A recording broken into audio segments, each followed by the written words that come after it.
Welcome to Breaking the Stigma of a Bad Kid, a show that will challenge the way many of us think and see some in our community, including those struggling with untreated mental health issues. Over the next half hour, our goal is to discover the damage and limitations labels and preconceived opinions create for people who are struggling. We start with a new program in Franklin County that is already making a difference, but the approach is unique, especially in a courtroom. Inside courtroom 7B. All right, good afternoon, everybody. How's everybody doing? In the Franklin County Court of Common Pleas. Something different is happening. You can see it in the smiles of the defense, the prosecution, and the judge. You can hear it in the cheers. You keep just doing wonderful things? Yeah. Yeah. You ever get bored being wonderful? No. And the encouragement. Thank I'm you. super proud of you. Appreciate it. You're doing awesome. Okay? Appreciate it. All right. Welcome to Rise Court, reaching individual success every day. I think everyone, no matter what they've done, deserves at least one person that cares about what happens to them. Judge Cheryl Munson behind this first-of-its-kind program in Franklin County. The Rise docket, with its focus on mental health, filling a major gap in the justice system.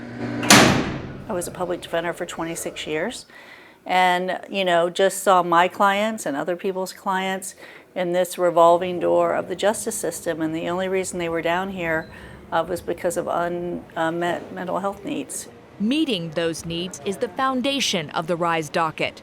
But is it working? It helped me to rise up and do better. Participants in the docket I'm changed. say they're already on a path to a better life. We're all trying to get the same issues straightened out, our mental health. We're trying to get our life straightened out, get back on track, and pretty much get a job and do what a man's supposed to do. Participants must be formally diagnosed with a mental health disorder as a primary factor in their justice involvement and must plead guilty to a felony conviction. And then the change begins with support for treatment, housing, and employment. There's hope that we can change. It makes us want to change. What am I hopeful for? It's like a better life, better future.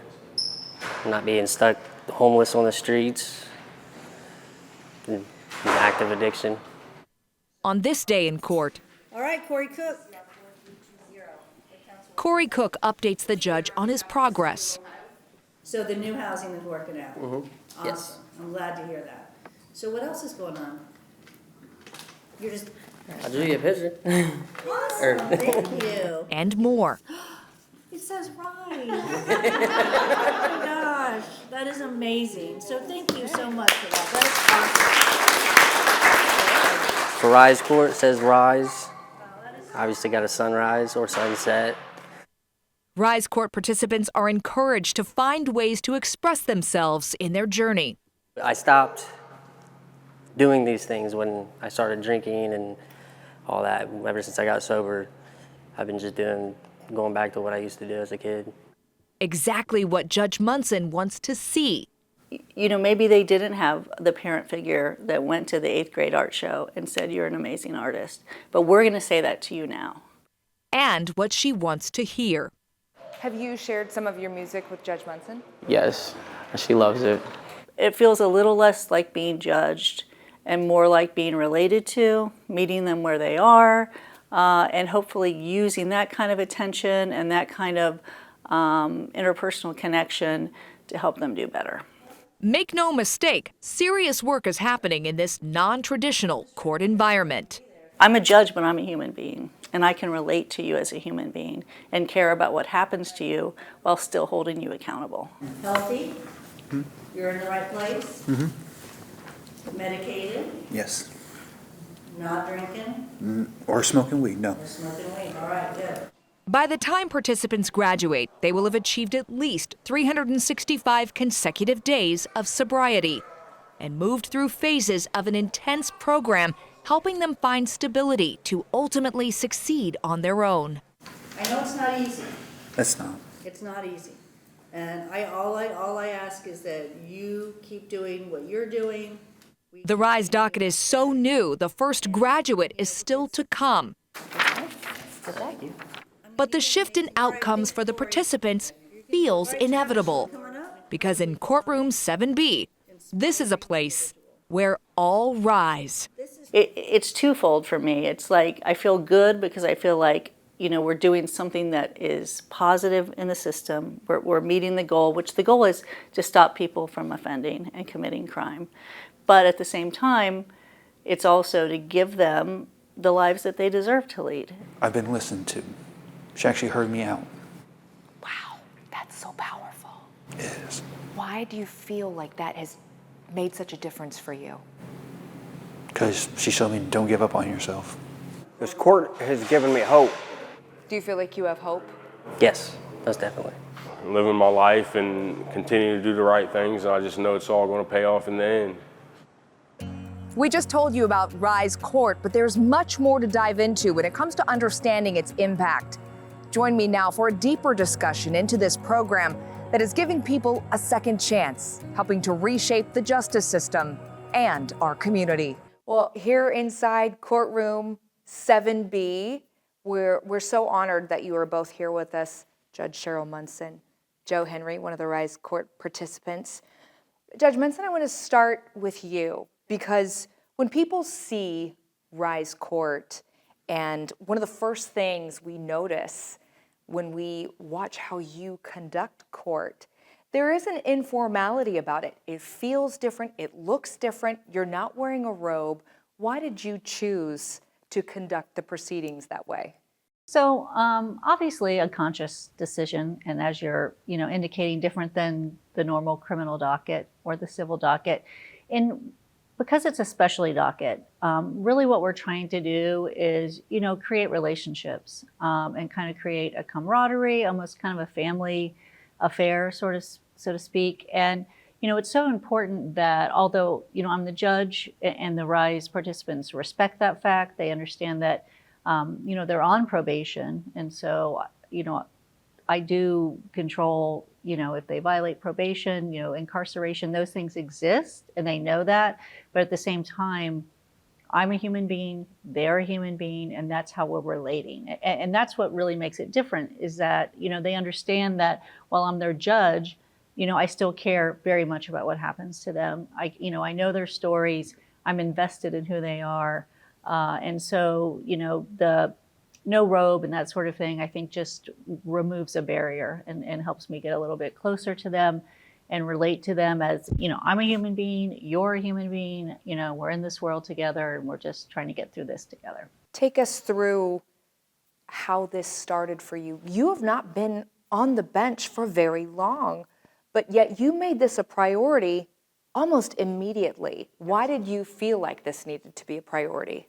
So prior to taking the bench, I was a public defender for 26 years. So as you can imagine, I dealt with so many of my clients, were justice involved due to mental health issues. And, there was really just that gap in the system. There are some traditional pathways with folks with severe mental illness, competency, not guilty by reason of insanity, these things that you've heard, but those are very, very rare situations. And most folks are, by the legal standard, they are competent and they're not guilty by reason of insanity, but there's still justice involved due to mental health issues, untreated mental health issues, co-occurring disorders, of course, substance use that they're using to self-medicate. And so, I just saw so many, and I'm not alone, certainly. Any actor in the courthouse can tell you that, we see mentally ill folks being incarcerated. And that's tragedy. We know in the United States, we have more folks with mental illness incarcerated than we do, say, in hospitals, or even maybe community residential settings, because a lot of those resources don't exist. And so we are trying to incarcerate ourselves out of that problem, which is not only inhumane, but it's not effective. And you just create this revolving door and nobody gets better. And so what I wanted to do, and as you said, as soon as I took the bench in 20, I began researching it, going around the state, looking at other courts.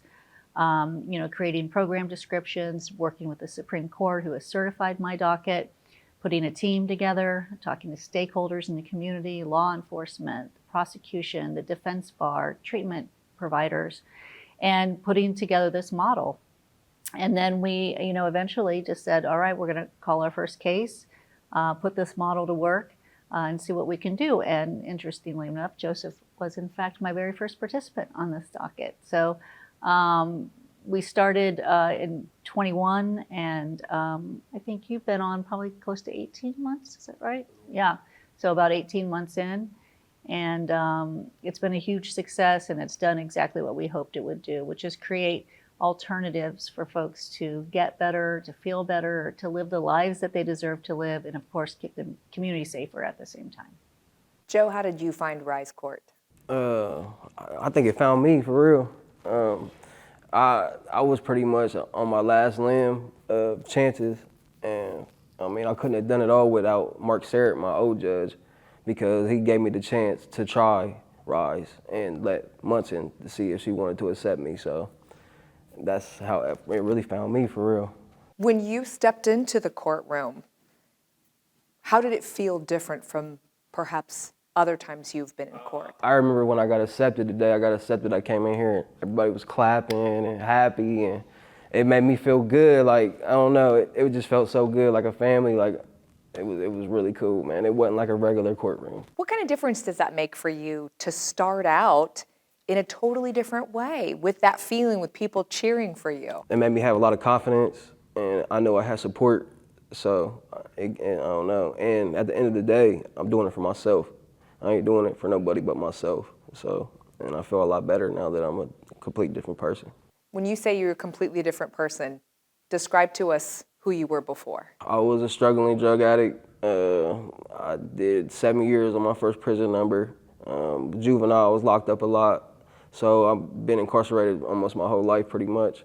So this is just so much different. I'm doing so good now. I'm clean from all substances. I've been clean over 2 years now. So everything is just so much better. That's remarkable. And you attribute that to this court, this docket. Yeah, it saved my life. What does that make you feel when you hear that?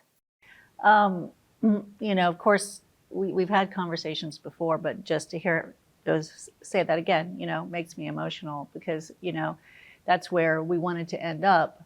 But I certainly don't want to minimize the hard work that the participants are doing, that Joseph is doing. So while we've created this model, Joseph, for instance, took advantage of this model. So, he had to be in a place, as he said, that he was going to do it for himself. So I never want to minimize, the folks doing the hard work here are the participants. And we're creating those alternatives for them, and giving them those resources, and giving them a safe place to come, and understanding and connection. But at the end of the day, they're the ones that still walk out of the courtroom and back into the community and have to make choices. Did you ever think you could live life like this? No, I ain't gonna lie, no. I thought I was just gonna keep going back to prison, pretty much. I was ready to give up, but I don't know, something just sparked in me, man. I was like, man, I can do this. I know I can do this, and I did it, and I just ain't stopped it. So I'm gonna keep doing it. You said you spent most of your life incarcerated as a juvenile and then as an adult. How old are you now? About to be 33. Still a lot of life to live. Yeah. I learned at the right time. You know what I mean? So I'm happy about that. I finally, I wised up and grew up. Judge, how do you accept people? What are some of the provisions that are required to be part of your docket? We're trying to divert you from going back to prison and staying in the same cycle. So you have to, have a diagnosis, a mental health diagnosis, and you can or cannot have a co-occurring substance use disorder. It depends, but we want the mental health diagnosis to be primary, and then we also deal, as Joseph told you, they're required to provide urine screens, so we make sure people are not abusing substances, and if they are, then they're going to get that treatment as well. But other requirements are usually, we're talking about moderate to high risk offenders. And when I say risk, I don't mean risk as in risk to the community. When we say risk, we mean at risk of reoffending. So moderate to high risk, very, in danger of just staying in this cycle again and again, as, Joseph told you, spending your life incarcerated. And so it's those folks we're targeting. So moderate to high risk with fairly serious offenses, because, this is a life-changing experience. And sometimes it's motivating the more that you have at stake. So if you have a fairly serious offense with, some prison time that could happen, if you don't successfully complete this docket, that can be motivating for the folks. But also, I really wanted to do that because those are the folks that often don't get those chances at redemption. It's easy to say, oh, these low-level felonies, low-level theft offenses, low-level, possession of drug offenses. And I'm not saying that those aren't serious offenses, but relatively speaking, it's easy maybe to offer chances and redemptions to those folks. But what about the folks whose records are a little more complicated and have done a little more time and maybe offended in a little more serious way? Redemption should exist for them as well.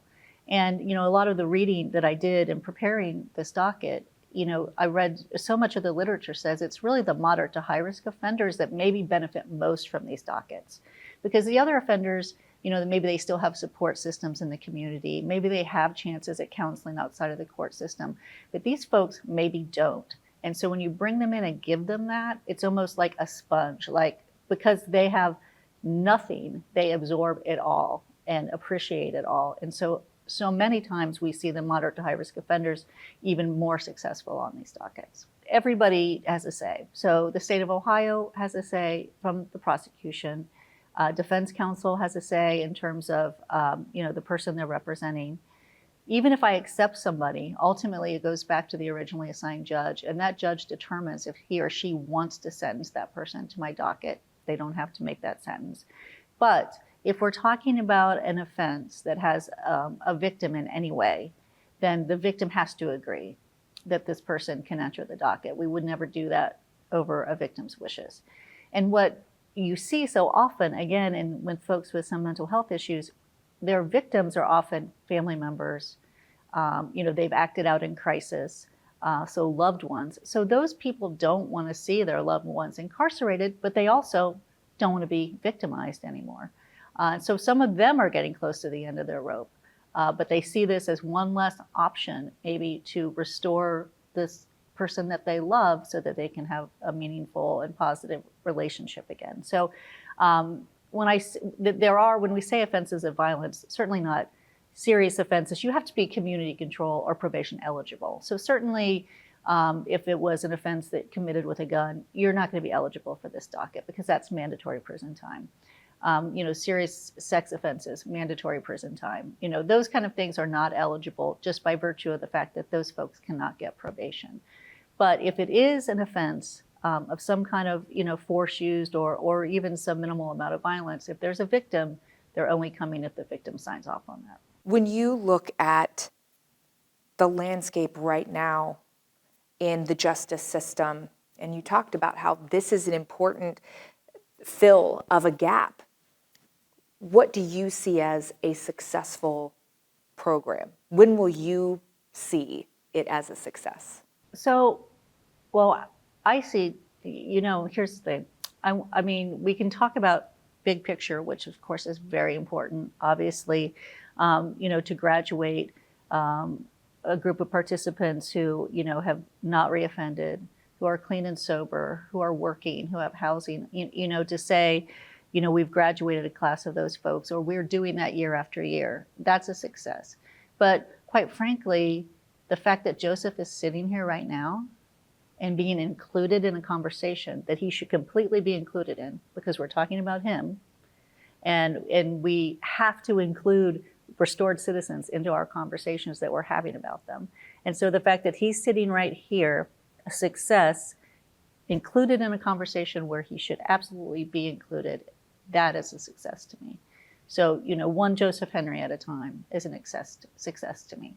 I just, if somebody stands there and says, I didn't use this week because I knew I was going to come in here and have a conversation, or we've had people say, in the past I've had a very bad temper, and I saw someone at a grocery store and they made me angry, and normally I would have done something, and instead I said, I'm going to go back to the RISE docket and tell all my fellow participants and tell Judge Munson how I didn't act out.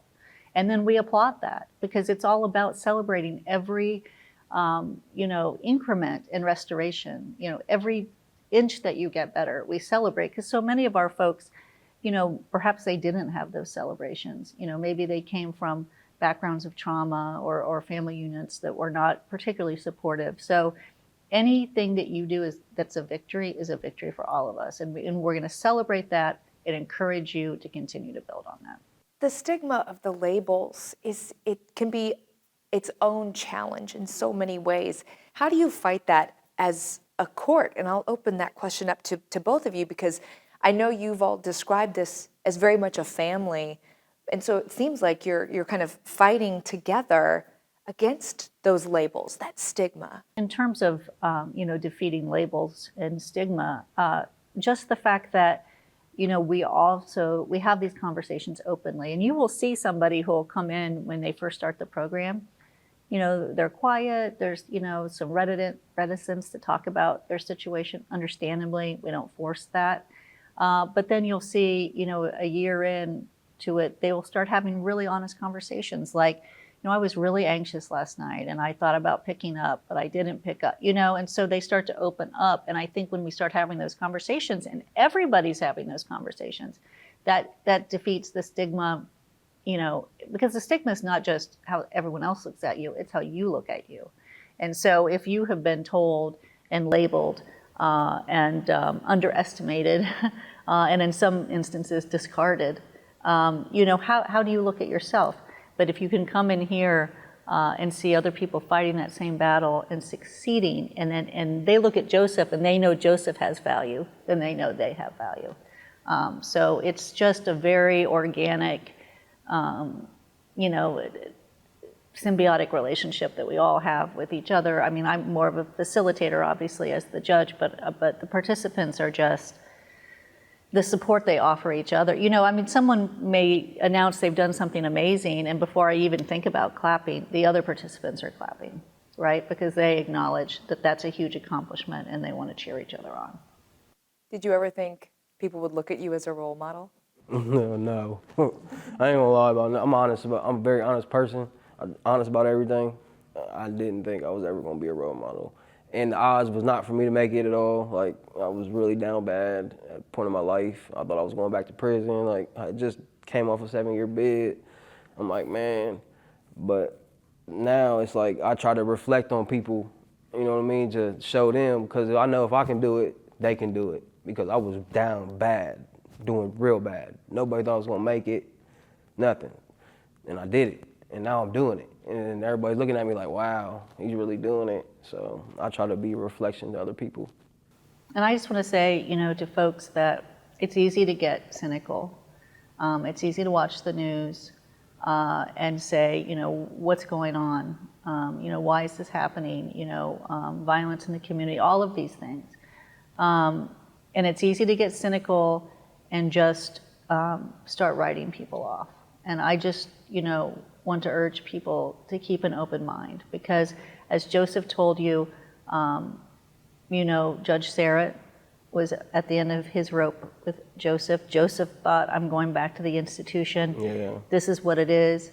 And yet, with the right combination of people and attention and resources and community support, we can turn that around.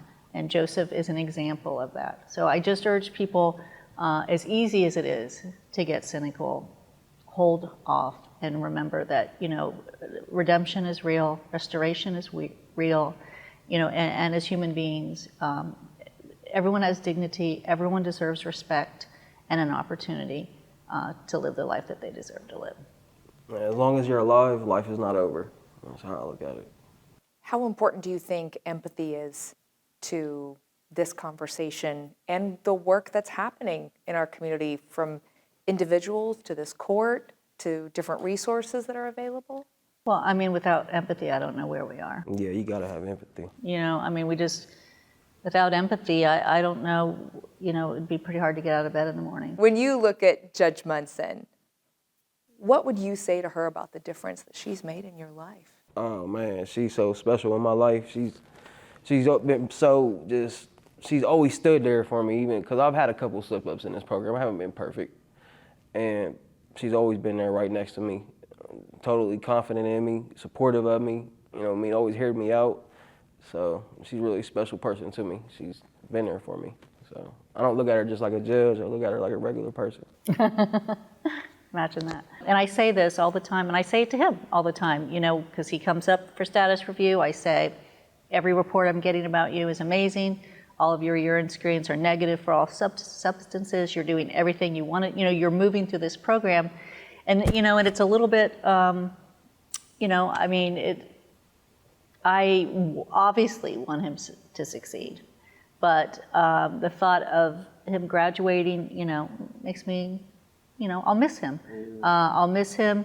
I'll miss watching his journey. I'll miss his success. But I do know him well enough to know that he will be back. Because another thing to mention is, as you advance in phase, you are not required to come to every status review hearing.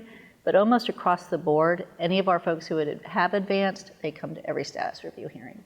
And if you know anything about the courthouse, the fact that people are voluntarily entering the courthouse and coming into a courtroom when they've had so many negative experiences in the past in the courthouse, that means everything. We here at ABC6 News hope this special presentation is the start of an important community conversation. We want to learn more together. And if you heard something here that you feel could make a difference for you and your family, there is help. We have a stigma of, oh gosh, I hate to reach out because that means I'm ill-equipped.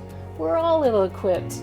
Nobody's wired to handle everything that comes at us, from grief and loss to changes in life. There's so much more to learn about trauma-informed care. We have links to help that are available from the Center for Family Safety and Healing with Nationwide Children's Hospital on our website. Just go to abc6onyourside.com. I'm Stacia Nucken. Thank you for watching.